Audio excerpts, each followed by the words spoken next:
Hello and welcome to the Mindset and Self-Mastery Show. I'm your host, Nick McGowan, and on this show, my guests and I unpack the stories that shape us and the lives that we lead on our path to self-mastery. Today on the show, we have Liz Lopez. Liz is a best-selling author and an executive career and business coach who helps corporate professionals and business owners to life-changing levels of success through one-on-one coaching and signature group coaching programs. Now, being a career coach must have been pretty interesting during the whole pandemic. So I asked her to join the show. But before that, because it's just you and me here, we got to be honest with each other. Well, be honest with me. You've thought about leaving your job at least one time since March of 2020. Yeah, am I right? You see, when COVID hit, everyone started to think about their careers and just working differently.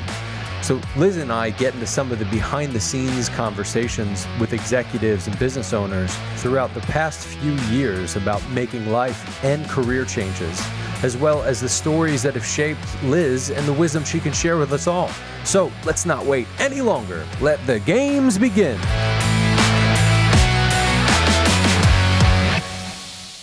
Hello, Liz. Welcome to the show. I'm so glad you're here. How you doing? I'm doing very well, Nick, and thanks for having me. I'm looking forward to our conversation. Absolutely. So Liz, I appreciate you being here. You and I met a couple of years ago through a networking group in Florida. I think it was literally one of the first things I did when I got here. I was like, I need to get back in people again and meet with some people. And you were one of the first handful that I met. Are you actually still part of that group? Because of the mostly working from home over the past couple of years, I've not really been in person to a lot of groups at all. But I am looking forward now to kind of revisiting some of them, Mm-hmm. kind of seeing where I'm going to spend a little bit of time going forth. I tend to kind of limit my in-person stuff to a couple times a month, but I do a ton of networking virtually. Sure. Isn't it a beautiful thing that we have the opportunity to do that now? Where years ago it was kind of weird. Like, even if you're like, hey, hop onto this Skype call, they're like, I don't want you to see my face. So everybody just got their camera closed. Not anymore, for the most part. I think now as things are opening up, it feeds everyone, right? Like the people that really need that in-person energy are going to be able to indulge in that more, receive that. Mhm. And those of us that are kind of more comfortable with more of a digital type of exchange and feel like we can truly connect in this manner, still have that option. Heck yeah. But I like the hybrid world of it. Yeah. What a beautiful thing. Business just needs to get done. Relationships and communication just need to happen, no matter what the platform is. And sometimes I know I have first world problems where I'm like, oh, there was an issue with this laptop. I'll jump to another laptop. There was an issue with that. I guess I'll grab my iPad. There are times I'm like, geez, there are kids that just want water in different parts of the country. And I'm looking at this stuff like, oh, dumb first world problems. But let's take a little bit of a step back.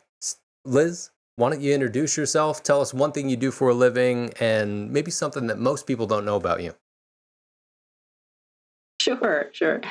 So I am an executive coach and I work with leaders both in the corporate world. So these may be your CIOs, your CMOs, your CFOs, as well as people as aspiring into that C-suite. And on the business side, I work with owners of their own companies.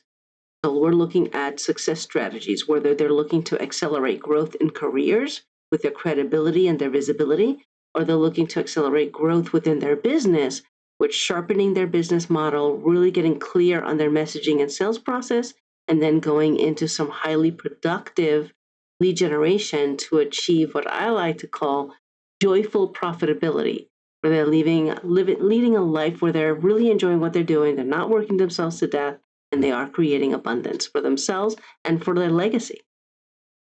You touch on a nerve almost right off the bat.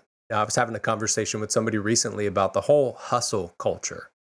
And the guy called me out and was like, well, I think what you're doing is hustling because I'm doing my job, my business, my podcast. But I think there's a difference between doing work on things that you enjoy and that you love or just doing things that you don't do. Now, as a coach that helps people in their career, how often do you come across people that go, you know what, I'm doing exactly what I want? Or do you just not even talk to those people because they're not your ideal? Yeah.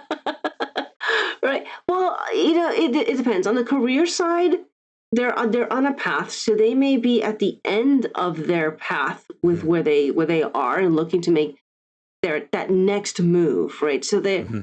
they're happy with their overall, maybe their industry or their role type, but just not their current circumstance. And on the business side, sometimes it is a decision point, Nick. Sometimes it's a matter of, do you really want to do this, Yeah. right? Because and I just had that conversation with one of my clients. They were looking at the different services that she provides, and I was asking very clearly, which one of these do you want to do and which ones do you not? Because why teach you to make money doing something you don't want to do? And that to me becomes really, really critical. And speaking of things that we want to do, I'm gonna jump back because I did forget to tell you something you did ask. As you asked me, what's something that people don't know about me? Mm-hmm. And that is that I have a lot of medals. And I don't have them displayed at the moment, but I have a lot of medals. I've done all my life, I've done a lot of 5Ks, I've done half marathons, 10Ks, and I've done a whole bunch of triathlons as well. Mm. And that tends to surprise people, Nick, because I don't look like I would be fast. And honestly, I'm not fast, but I'm persistent and I Mm. get to that end and finish line and I get my medal. Wow. That is such a cool thing. And it would be a judgment to look at surface of people and just automatically think, nah, they're not into that sort of thing. But you never know what people are into until you actually get into the conversation or even ask. So how did you get into that side of life? Uh, when I was in my early 20s, I was invited by coworkers to go bike riding. Okay. And I wasn't great at it, right? But we started doing some biking events, and I was, again, persistent, but not very fast. I felt like I needed to increase my stamina. So I started running to increase my stamina and cycling. And over time, just found that it was so much easier to just go out the door in my shoes as opposed to like everything I needed to go on a serious bike ride. And over time, that just took over. That's pretty cool. I think most people, if they say I've got a lot of medals, it's like, yeah, we won something in sixth grade. My mom kept the medals. I think we won something in like, I don't know, whatever that field day was we did in eighth grade. That was the third place medal. But the fact that you've done a lot of this stuff and you have those medals, do you just not have them showing off now because you haven't had them set up, or is there something deeper to that? No, I redecorated my Okay. office. And I have not yet. I have this vision of how I want to put them together, Nice. but to build something to do that, and the time for that building has not yet arrived. Okay. But I will proudly display them. Fun fact. We talked about the fact that I have a puppy, and my wife actually enrolled him in a race about 2 weeks ago, and he won. What? He won 2 out of 4 races. So now he has Oh medals. man, it's a whole family situation. Does your wife have medals or is Yes. she lagging behind? She does some events with me just for fun. Okay. So she has some of the same medals that I do. But my wife is a maker, so her world is more on like 3D printing Mm. and resin printing and just creating amazing, amazing things. So I think the puppy and I are going to be the ones with the most medals. That's a cool thing for you two to share, though. So let's Thank touch a you. little bit about the coaching and taking a little bit of a steer over to the people you've been working with over the past 2 years. Gosh, at this point, we're on calendar year 3 with this whole COVID thing. But um, since all of that stuff happened, and we touched a little bit on that on our own personal call that we had, uh, but I'd love to hear what sort of patterns you've seen with people that are trying to either shift careers or in the space that they're trying to do more, but be more aligned. So I'd love to hear your perspective on that. I think you hit a really important word with that, Nick, in terms of alignment. Mm. I've been coaching now for 15 years, and on the career side, for the most part, except for like maybe that 2008 to 2010, the majority of my clients are employed and they are intentionally mapping out their next level strategy. Hmm. In the past 2 years, what I have experienced is a lot of leaders not necessarily looking for, I just want the next great, good job that aligns to my next step. They want the next job they're happy with, Mm. right? It's got to be something that, I mean, I have seen so many redirections. I've always wanted to work in this industry. It's my time. I'm going to go pivot this Mm. way. Or I've decided I'm just going to go ahead and launch my own business, right? Like I have one client that's talking about I might open a bird store, right? Coming out of a deep financial industry. So there's so many different types of pivots going on, but it has to, fulfillment Mm-hmm. has become super critical. And my clients, that's always been important because that's part of what I'm about. But the commitment of people to, if it's not in alignment, I'm not going to do it. And I've had so many clients of mine that are they're interviewing extremely well, Nick, and they're turning down offers because it's just, in the end, the offer just didn't align in all the ways. And they're being patient about moving. It seems like such a power play for people, especially people in the know with themselves. If they understand it's got to fit this criteria, I think there are a lot of people that forget about the interview being a two-way street. Like when you go for an interview, it's not just them interviewing and grilling you. You got to figure out, do you want to even work there? Do you want to work with those people? If you instantly get a gut feel that these people are weird and creepy, they might just be your people, or they might not be. Absolutely. And the interview process is highly traditional still. And I feel like employers hurt themselves a little bit by not having some more upfront conversations about what exactly are going to be a part of that offer. Mm-hmm.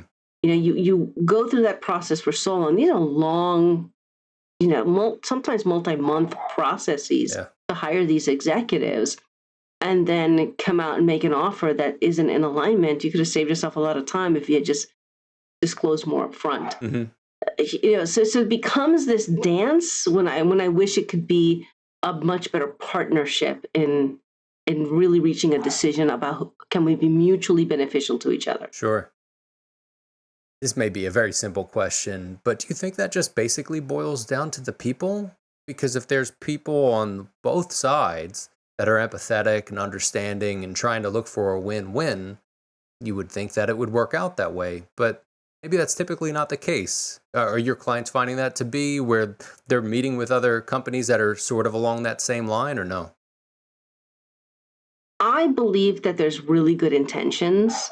Okay. I just believe that the industry employers as a whole are very mired in the system, right? Like this is the way it's done. And sometimes, when there's recruiters involved and there's a process, right? And people are very, very attached to their process. Talk about, we're having conversations about mindset.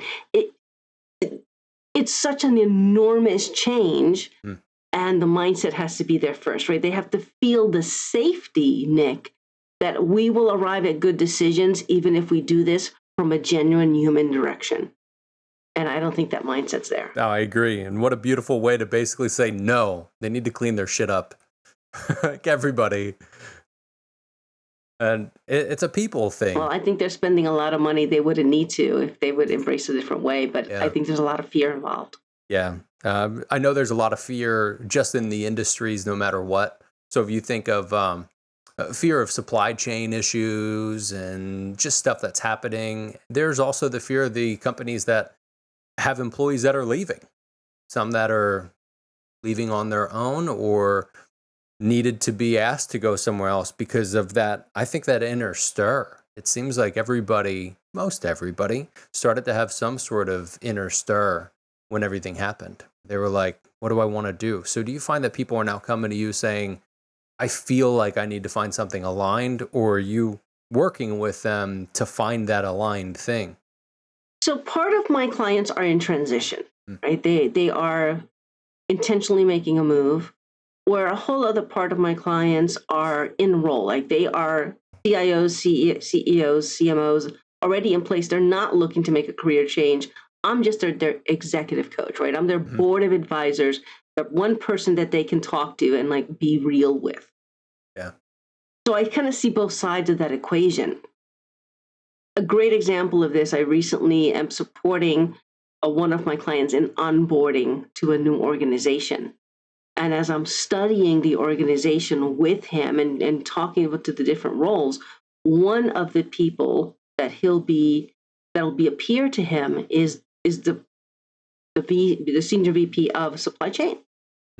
And I made the point of mentioning this person needs help. Right? This is the person that's in the most pain. Yeah. So this is one of the first relationships you have to build and investigate. How do you support them, and how do you lessen their pain? Because there is so much happening right now. So some people, yeah, they're looking to move, they're looking to shift, but others are just really looking to be successful with what is. And then it's about how do we have these conversations and have some vulnerability in that to, approach another executive level person and let them know that you want to support them, but let them keep their dignity as well, like not to make it seem like they're struggling. And then the flip side of that is, how do you accept help without making it seem like you can't do what you need to do? Ooh. There's a lot of that happening out there in the market right now. And I think my sense is, my gut tells me, Nick, that if more of those conversations were happening, you would see less of the people leaving. Mm-hmm. Yeah. Wow. I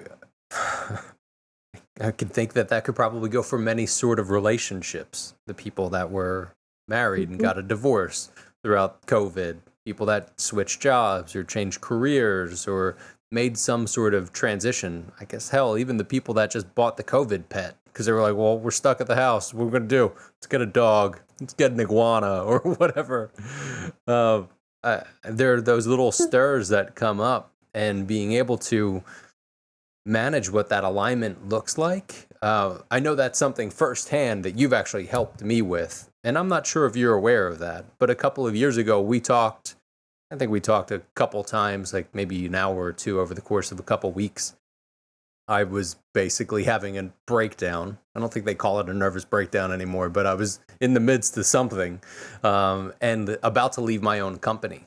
And I was like, I need to create a resume, and I set up the bones of it. And you and I had met recently and started talking through some of that. You were like, yeah, send it over. Let's talk through. I'll help however I can. And I remember you asking me, like, do you want to do what you're doing? Like, all this aside, just do you even want to do it? And I really appreciated that question of like, because I arrived to, no, I absolutely do not. This is eating my soul through my nose. And I want to get out of this thing. And you're like, all right, cool. Well, what do you want to do next? So I'd assume your conversations are probably still the same with that, because you're very good at that. But they've probably shifted a little bit. So when you're working with somebody now who is in the role they've been in, they're trying to be maybe risk averse, but still be empathetic. Can you kind of give us a glimpse of what those coaching sessions look like? First of all, thank you for sharing that. That I really value that you share that with me. So thank you. Um, those conversations vary so much depending on current state and where they're going, right? And they're very different on the career side versus on the business owner side. But the majority of the point in that is discovering what their true north is, right? Where are they really looking to go? And how willing are they to be visible in that? How willing are they to be visible in that? And in the business sense, there's a little bit more flexibility, right? Like you're creating your own thing anyway, so you can do whatever you want. And what I find in that, and so on the career side too, Nick, so often the battle is not the external. There's always levers to be watched out for. Like, I don't want to risk not having a job, or I don't want to risk losing clients. But a lot of the barriers are inside, right? That I do a whole series called Permission to Dominate. And it has nothing to do with dominating other people. It's dominating the barriers inside. The things like being so afraid to fail that you don't even give yourself a chance to succeed. The fact that so many people don't give themselves the permission to feel confident, right? They don't give themselves the permission to be abundant. Nick, I cannot tell you how many times I hear people in business say, well, you know, I just want to help people. It's not about the money, I just want to help people. And being able to bridge for them that you are able to truly serve others while creating massive abundance for yourself. Right? You can create financial legacy for you and your family while you serve the world in a great way. And that is 100% mindset. Because if you believe that you can only serve people if you're broke or you're struggling, then that's all you'll ever do. And it'll actually limit your ability to serve and help others. So a lot of it is the internal battle of what are the permissions you're not giving yourself, and where does a shift in the way you see the world, where does a shift in your belief system open you up to have more success and to just feel more fulfilled as a human. It's almost a very simple thing to just think about. Well, just put yourself in a better mental spot. It's like, oh, okay, yeah, I'll just do that real quick. Let me just turn that mental button on. But it's a lot more difficult than that, or so people think. And I'm one of those people. There are times where, I'm in my own head about this stuff, and it's like, well, there's all these things. But if you really get down to the boiling of it, you go, well, it's dumb. It was just this one stupid thing that was eating up my time and eating up my bandwidth internally. So I've even experienced the conversations with people who are like, man, I just want to serve. I just really want to help people. I'm like, totally cool. How are you going to do that broke as hell? Like, well, probably not very well. Like, yeah, so imagine if you were abundant, you had money to do greater things. So with the conversations you have with those people, how do you help them manage their mindset? A big thing that works really well in the process I go through with my clients is that we do a really good inventory of what their history is, right? So what are the things that they have achieved? And I have certain tools that I use for this, one of them being an online questionnaire that I customize for each client that basically is asking them really specific questions all about the milestones in their career or their business. And people forget. People forget the things that they have achieved, or they get buried and they get so very swept under the carpet. And the response that I have over the past 15 years is that first people look at this thing and they're like, wow, that's a lot of work. And by the time they're done, they're like, this is the best thing I've ever done. I forgot who I was. So a lot of times it's just reawakening them through their own words and putting them through the process of having to write it out themselves to really be able for them to remember who they are, and then teaching them how to use that in language so that they can be their best ambassadors for their own value. So there's a lot of different exercises, but really it comes down to them really reconnecting to the value that they have through collecting evidence. Yeah, I agree with that totally. Part of my program is to take inventory. It's one of the first things you do is figure out what are the things. You first got to be aware of it. You got to know there's a problem or something positive, whatever it is, and start to go through that inventory process to figure out what is the stuff that I have. I think of it often as like if you think I got to clean up that closet. A lot of people have the junk closet with just all the shit that you just put in there and just stuff in and shut the door real quick. If you mentally think through what's all in there, it can be daunting. But if you just open the door and start moving bit by bit by bit, slow piece at a time, sometimes that's all it really takes. And then figuring out what the inventory is and go, what do we do from here? So I know I don't want you to give away any of your secret sauce or any of that specific when it comes into the coaching, but a couple of the things that are standing out to you and your clients right now, I'm sure, as like we've already talked about some of the risks and things of that sort, but is there anything else that really stood out over the body of the past, let's say 2 years? You're like, this was an interesting fact in the conversations I'm having with people. That's a really great question.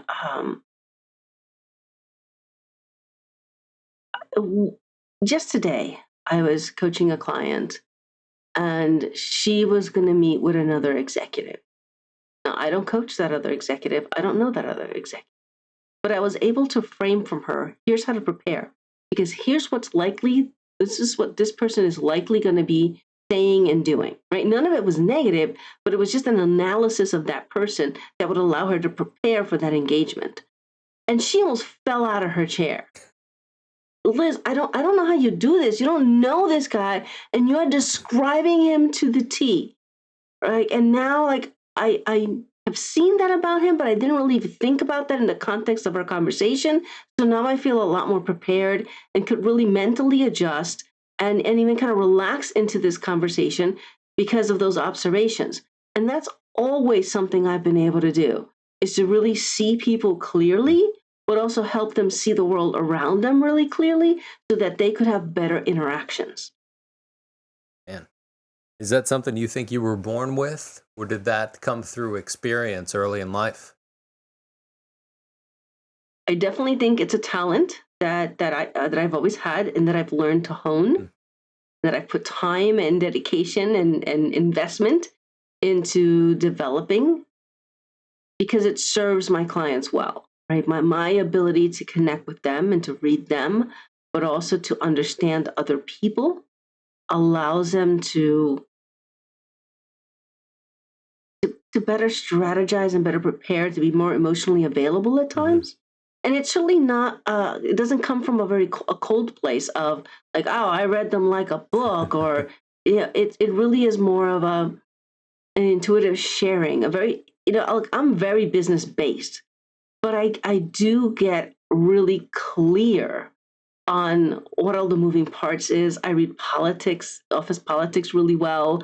I can navigate people through different challenges that they're having, and that allows me to serve them well.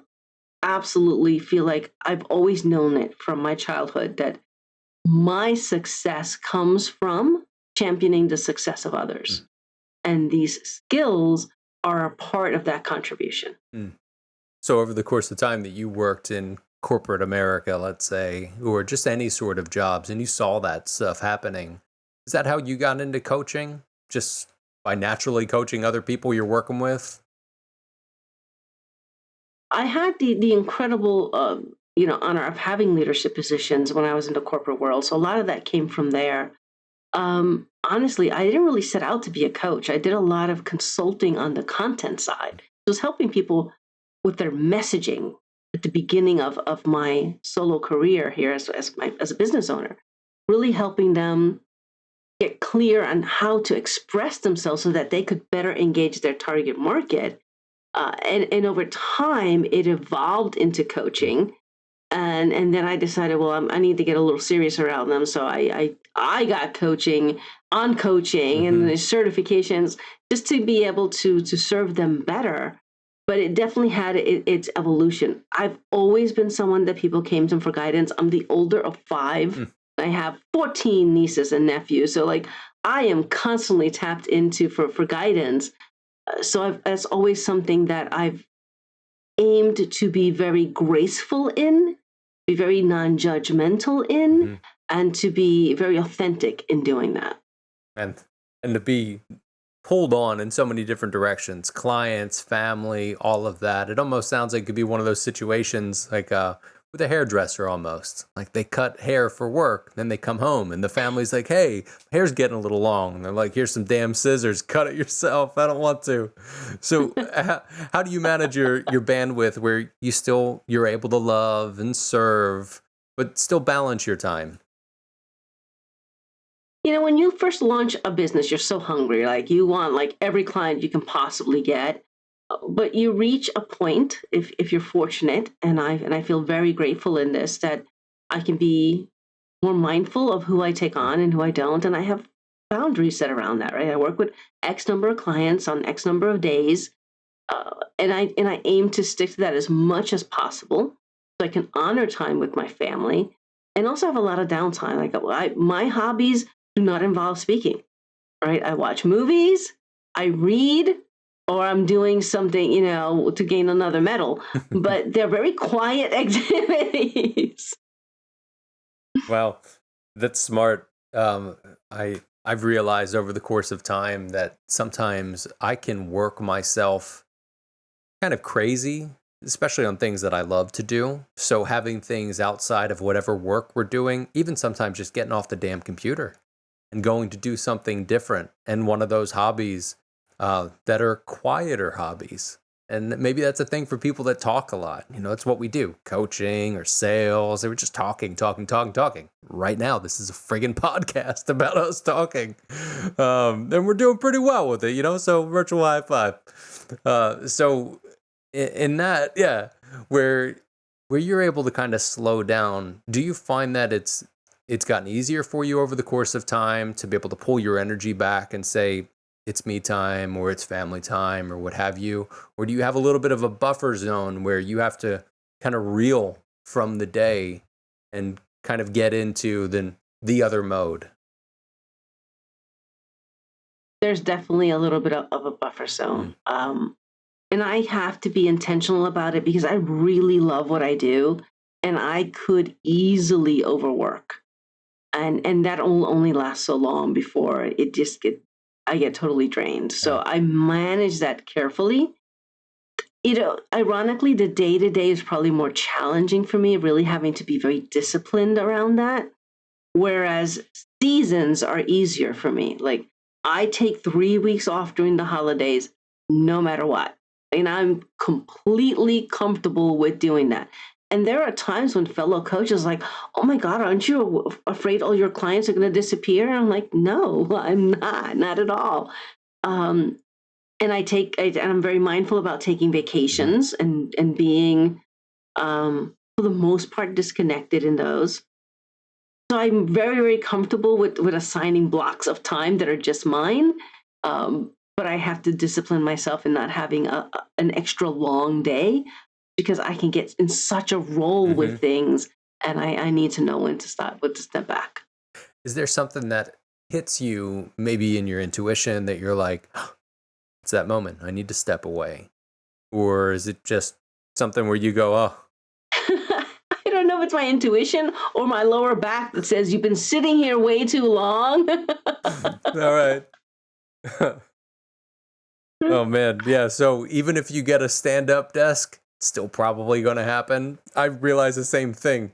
I have a sit-stand desk, and there are times where I'm standing, and I'm like, man, my calves really hurt, and my feet hurt. Like, how long have I been standing here? Like, what time is it? Good. It's been 6 hours. I've just been standing in the same damn spot. Should probably go to the bathroom, eat dinner. Not be here at this damn computer. uh, Yeah, I will say over the past year, that's been one of my big things is that I have a lunchtime okay. every day. Every day, like pretty much the same time every day, dedicated Hmm. lunchtime, and I leave the office and I go do my thing, and I really, really enjoy that. Wow. That's smart to be able to kind of lock yourself into something. You're like, I have to go do this. You almost habit stack it in a sense to say, well, along with lunch, I'm going to get myself away from the computer. I'm going to do this, do that, etc. So let's talk about the daily for you. What does daily mind look like? Do you have things that you do like rituals or anything that you do through the morning or at nights, or do you just wake up and you just Liz Lopez and you just do you? There are mornings when I am like I'm like literally the path to my office is very, very short, and there are mornings when I'm just like, I want to go do that thing. Mm. I try very hard, and I'm successful most of the time. I'm very fortunate to have an area in my house that's set up as a fitness area, and I aim to go there first, um, and really spends at least 30 minutes there, kind of having a different awakening of the day and trying to be more involved in movement. I love breakfast. I am a breakfast person. I would rather skip dinner than skip breakfast. And so I usually have something exciting for breakfast, and then we'll do whatever transition needs to be done to get into the office. So most days I have a really nice morning routine, but there are some days when I wake up and I'm just like, I'm gonna go in the office. I gotta do that thing. Hmm. So I understand that I, feel. The I bug. I'm trying to be one of those people that has a morning routine, Okay. and I would say 75% of the way there, but I also give myself grace. Like if there's a day that I'm just like chomping at the bit and there's something I want to work on, then I'm going to go do it. Yeah, and that's smart. I think if you understand how you operate, then you can play jazz in that sort of way where you go, all right, well, today I'm going to go do this thing, because it's not like you don't do it today. And that means it just never happens ever again. You're just like, nope, I'm done. So you'll get back to it. That is a habit thing that you need to kind of put into place. And I'm sure you work with your clients on that sort of stuff. But I want to jump a little bit. So we've talked a lot about your clients and the mindset and kind of what's happened over the past couple years. Are there any major moments that have happened over the course of time that you can look at and say, man, that was one of those moments that changed me? There's always one that comes to mind. And this is when I was in the corporate world. So I had worked at Capital One. Capital One had a massive layoff. And my boss got a job at Pods, Portable On-Demand Storage, which at the time was still kind of small company, growing. And she hired me to come work for her. And I was in charge of, I don't actually quite a bit of different things, many hats. But one of the hats is I did a lot of the reporting. I was the call center analyst. So I really kind of gathered all our data and took it from all this craziness and tried to make it something readable for the executives, particularly my boss, Lori. And this worked relatively well. I was well regarded. But one day she sat me down and she told me something. She had asked me for some kind of, report. And getting data was never easy. It was like pulling teeth from IT. System was homegrown. It was amazing, but it wasn't reporting friendly. So she asked me to do something else, and I'm immediately like, I don't know that we're going to be able to do that. That looks complex, and I don't think the guys are going to want to go there. And she said to me, let me tell you something that happened. I'll ask you for something, and you'll hem and you'll haw and you'll tell me, I don't think we can do it. And then you'll disappear for a couple of days, and then you'll come back and you'll be like, here, this is what we will be able to do, and it's perfect. She's like, so you always deliver, even when you think you're not going to be able to do it. Like, you don't let it go. You gnaw at it until you get it done. But the experience that you gave me is that you said no. Like, how about considering telling me, that might be a little challenging. Let me go see what we can do, and I'll get back to you in a couple days. The result is the same, but the experience that I have is different. And Nick, this was right about the same time that Jim Carrey had done that movie, Yes Man, right? Where he had to say yes to everything first.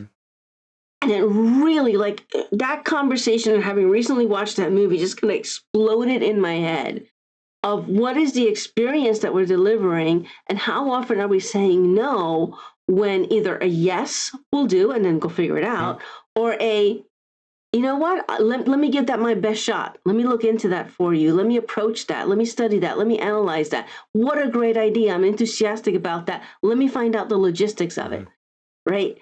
And I was always someone who studied language.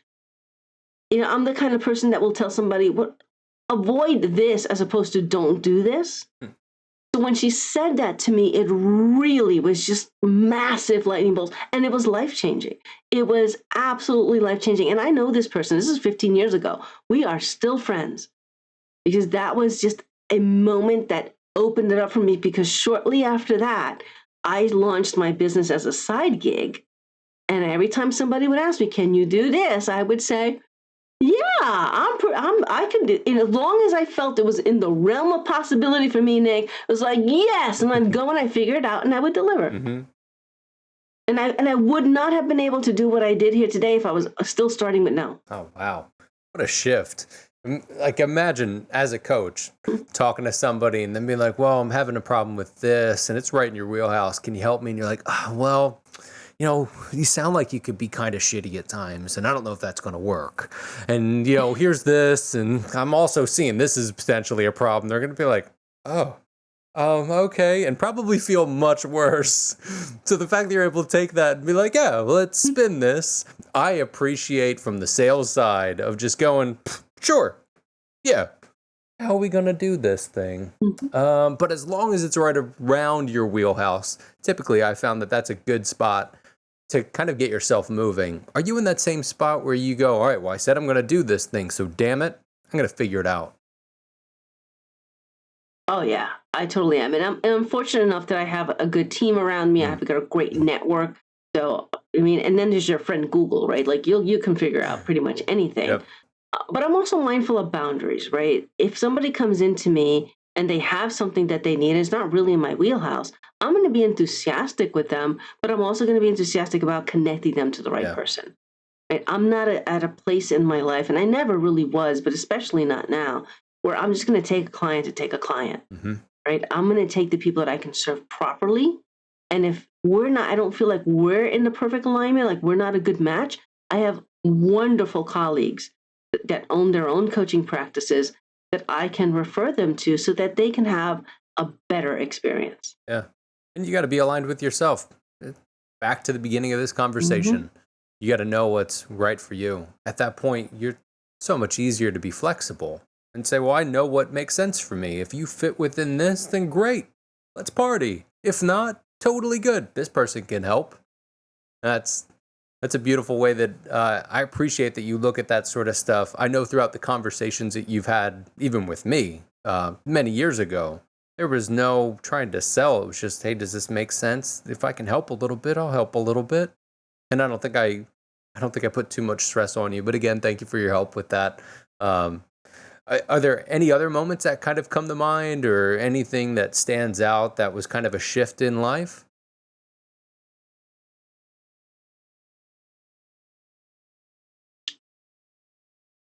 I had the incredible, I've had some great coaches in my life, Nick, some really great coaches.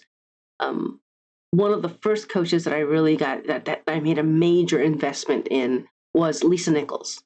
And some people know her very well. Some people don't know her at all. But Lisa Nichols was in the Secret many years ago. She's kind of the African American Tony Robbins. And in her program, she shares this thought process. And I may not have all the words right now, but it is this quote that she has. It talks about there's nothing to prove, there's nothing to hide, there's nothing to defend, and there's nothing to protect. I remember there's all four of them. I got them right. And that was really liberating for me because so much of what we do sometimes is hedging around those, right? We're trying to protect our fear. We're trying to defend ourselves before something's even happened, or we're trying to hide the ugly. We're just trying to show the shiny.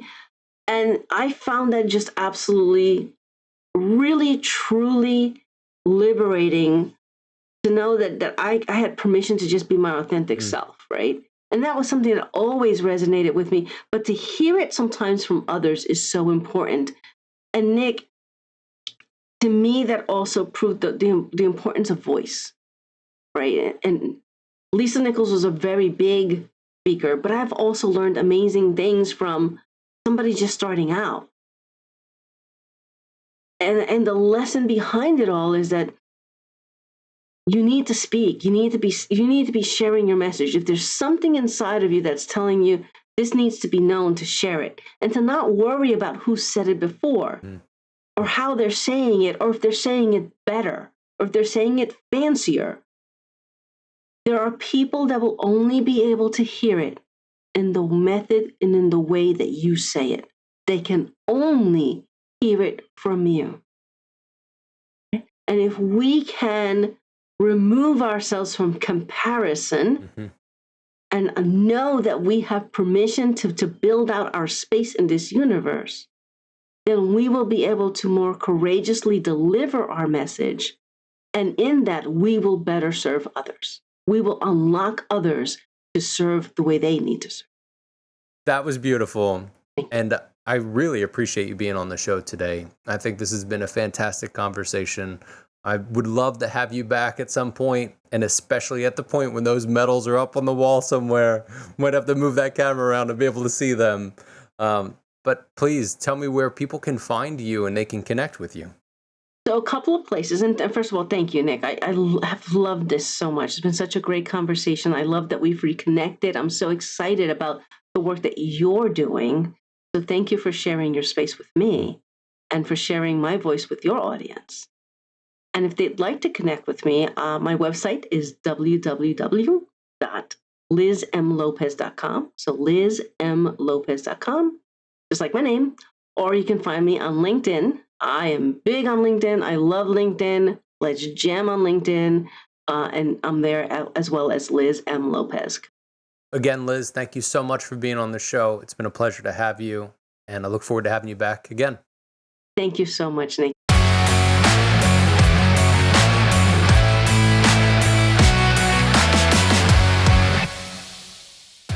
Another great conversation on today's episode of the Mindset and Self-Mastery Show.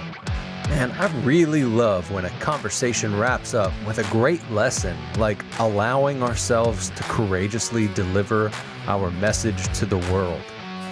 What? For real. That message that you have, the message that I have, the message that we all have. Just let that simmer for a minute. Now, no matter who you are or what it is that you care about, if it aligns with you, makes you excited to be alive, and you're not murdering people, then share it as you see fit. This is your story. And thanks for allowing us and our conversation to be a part of your story. I'm definitely glad you're a part of ours. So, what did you think about today's episode? I'd love to hear your thoughts on the topics we got into today. If you enjoyed the episode, please jump over to iTunes, subscribe, rate, and leave a 5-star review.